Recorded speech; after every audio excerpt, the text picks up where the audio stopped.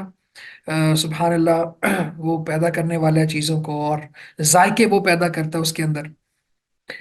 اور پھر فرمایا کہ اس کے پھل کی طرف دیکھو جب وہ پھل لائے. تو کبھی کسی ایسے باغ کے اندر جانا ہو جہاں پہ بھرپور پھل لگا ہو تو کتنا پلیزنٹ ہوتا ہے وہ، کہ اللہ تعالیٰ نے جامن کے درخت دیکھ لیں، آم کے درخت دیکھ لیں، کھجوروں کے درخت دیکھ لیں،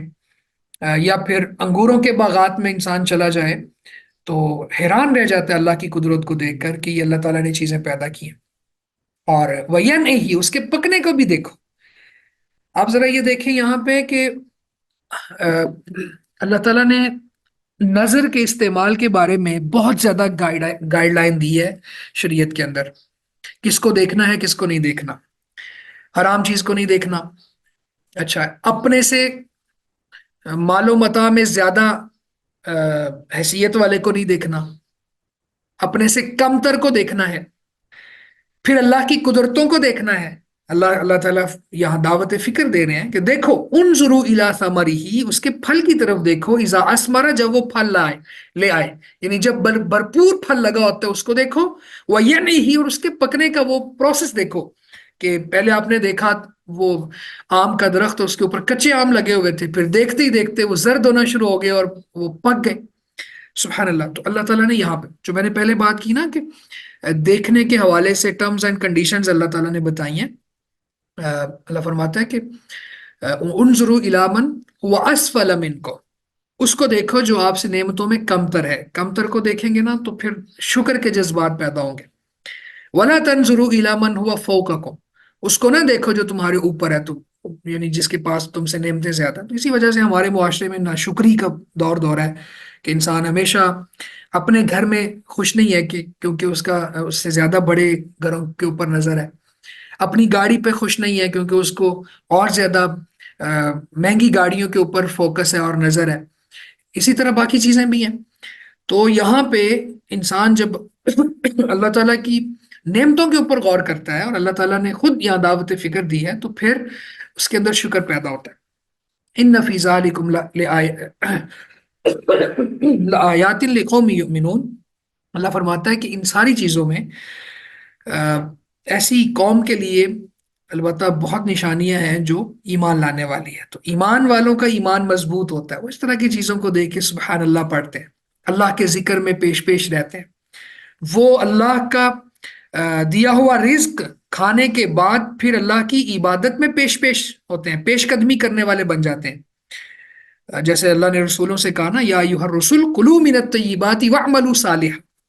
اے نبیوں کی جماعت پاکیزہ کھاؤ اور نیک عمل کرو. تو جو مومن نہیں ہوگا وہ کھانے کے بعد یعنی آج کل آپ دیکھ لیں، ہم تو ایسے معاشرے میں رہ رہے ہیں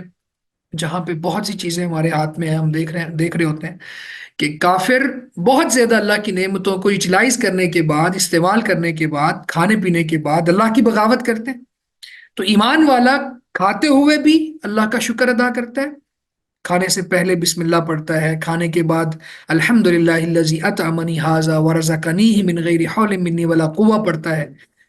اور اس کے بعد پھر اپنے آپ کو نیک کام میں لگا دیتا ہے، عبادت میں پیش قدمی کرتا ہے. تو یہ ہے نشانیاں ایمان والوں کے لیے.